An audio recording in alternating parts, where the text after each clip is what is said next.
दोस्तों, जैसा हम लोग कई बार देखते हैं वैसा हकीकत में होता नहीं।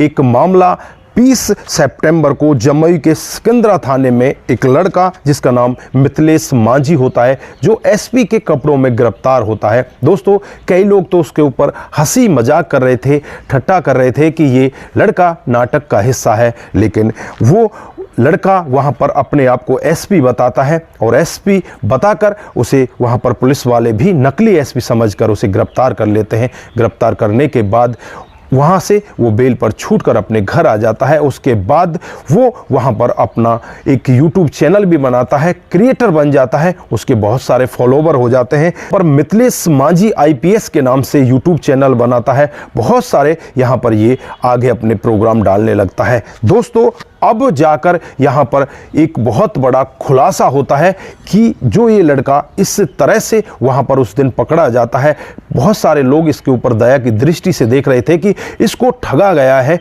ये भी यहाँ पर अपने बयान में यही बताता है कि एक लड़का है जिसका नाम मनोज है, उसने मेरे से 2 लाख रुपए लिए और 2 लाख में मुझे आईपीएस यानी एसपी की वर्दी दे दी, उसकी वजह से ये सब मेरे साथ में हुआ। दोस्तों, ज़्यादातर लोग उसके प्रति दया की भावनाओं से देख रहे थे, लेकिन अब जो उसका खुलासा होता है, हर कोई व्यक्ति सोचने के लिए मजबूर हो जाता है कि वाकई में ही ये तो बहुत बड़ा शातिर ठग था। दोस्तों, इसने बहुत सारे लड़कों को ठगा। जब ये लड़के 10 अक्टूबर को नज़दीकी पुलिस स्टेशन में पहुंचते हैं तो वहां जाने के बाद पूरे मामले का खुलासा होता है। 10 अक्टूबर 2024 का वाकया होता है, जब एक जयराम नाम का व्यक्ति, उसके साथ 2-3 और लड़के होते हैं, वो नज़दीकी पुलिस स्टेशन में पहुंच जाते हैं और वहां जाकर मिथिलेश मांझी के खिलाफ मामला दर्ज कराते हैं। कहते हैं कि साहब, इसने हमसे पैसे ठग लिए हैं, इसके खिलाफ मामला दर्ज कीजिए। दोस्तों, पुलिस को वही सीन याद आने लगता है कि 20 सितंबर को एक मामला हुआ था जब एक लड़का आईपीएस की वर्दी में पकड़ा गया था। उसके बाद ये मामला दोबारा से आया है, तो इसमें कुछ ना कुछ हो सकता है। पुलिस अपनी जांच पड़ताल में लग जाती है, इन लोगों से पूछताछ की जाती है कि तुम्हारे साथ में हुआ क्या था और तुमने पहले क्यों नहीं इस सब के बारे में बताया। तो दोस्तों, यहां पर वो लड़के बताने लगते हैं कि साहब, कुछ दिन पहले का वाकया होता है जब एक मनोज नाम का व्यक्ति एक लड़के को लेकर आता है जिसका नाम मिथिलेश मांझी होता है। वो यही कहता है कि मैं रेलवे में नौकरी लगा देता हूं, और यहां पर जो मनोज होता है मिथिलेश को आईपीएस बताता है कि ये यहां के एसपी साहब हैं और ये जो चाहे वो कर सकते हैं, ये तुम्हें नौकरी दे सकते हैं। लेकिन यहां पर लड़कों को विश्वास नहीं होता, तो यहां पर मिथिलेश मांझी जब इनसे पैसे ठगता है, उस दिन एसपी साहब की ड्रेस में आता है और फिर ये लोग समझते हैं कि सचमुच में ही ये एसपी साहब हैं। अब यहाँ पर ये बच्चे पूछने लगते हैं कि हम तो इतने पढ़े लिखे भी नहीं हैं, हमारी नौकरी कैसे लगेगी।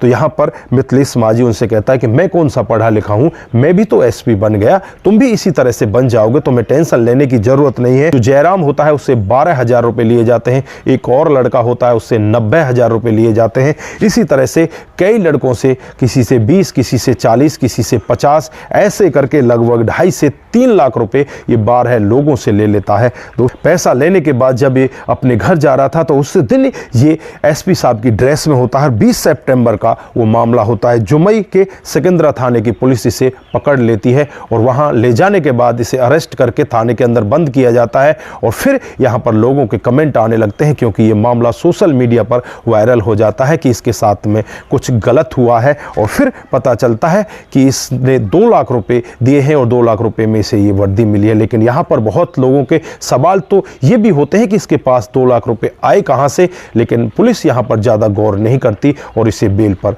छोड़ देती है। दोस्तों, फिर उसके बाद 10 अक्टूबर को यह मामला खुलासा होता है। अब पुलिस इसकी जांच पड़ताल में लग जाती है कि ये है कहां और इसे जल्द से जल्द पकड़ा जाए। दोस्तों, यहां पर जब इन लड़कों से पूछा जाता है कि तुम्हारे साथ ठगी जब 20 सितंबर को हो चुकी थी तो तुम 10 अक्टूबर को क्यों आए थे, तो या उससे पहले तुम यहां पर क्यों नहीं आए, तुमने इसके खिलाफ मामला दर्ज क्यों नहीं कराया और आज क्यों करा रहे हो। तो ये लड़के बताते हैं कि हम इसके घर पर गए थे, इसकी घर पर माँ मिली थी और उस माँ ने कहा था कि हम तुम्हारे पैसे धीरे धीरे करके दे देंगे, तुम इस सब के बारे में किसी को कुछ मत बताना। हम लोग इसी सब्र में थे कि हमारे पैसे वापस मिल जाएंगे, लेकिन हमें 3-4 महीने इसी तरह से उसके पीछे घूमते घूमते हो जाते हैं, हमारे पैसों का नाम भी नहीं लिया जाता। इसलिए अब हम परेशान होकर पुलिस के पास आए हैं और पुलिस से हमारी यही दरख्वास्त है कि उसे गिरफ्तार किया जाए। वो तो बहुत बड़ा शातिर ठग है, उसके साथ जो लड़का मिला हुआ है मनोज वो भी शातिर ठग है। ये दोनों लोग मिलकर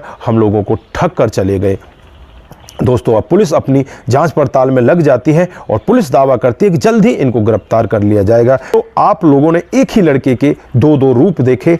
जो 20 सितंबर को लड़का पकड़ा जाता है उसके ऊपर लोगों की दया की भावना होती है कि इस लड़के के साथ किसी ने गलत किया है, इसे 2 लाख रुपए में ये वर्दी पहनाई है। लेकिन आज जब 10 अक्टूबर को ये मामला खुलासा होता है तो उसी लड़के का दोहरा रूप यहाँ पर दिखाई देता है कि वो वाकई में ही शातिर ठग होता है। तो दोस्तों ऐसी ठगी से अपने आप को बचाने के लिए अपने आप को बहुत समझदार बनाना पड़ेगा। ऐसे लोगों के चंगुल में ना फंसे, नहीं तो किसी के साथ भी ऐसा हादसा हो सकता है। दोस्तों इस मिथिलेश मांझी को और इसके दोस्त को जिन्होंने इस तरह से लोगों को ठगा है, आप किस तरह की सजा में देखना चाहते हो वो भी आप कमेंट बॉक्स में यहाँ पर बता सकते हैं। तो दोस्तों आज के लिए बस इतना ही, फिर मिलते हैं किसी नए मोड के साथ। तब तक के लिए आप अपना ख्याल रखें, परिवार का ख्याल रखें, सतर्क रहें, सावधान रहें और ऐसे क्राइम से अपने आप को जरूर दूर रखें। नमस्कार, जय हिंद,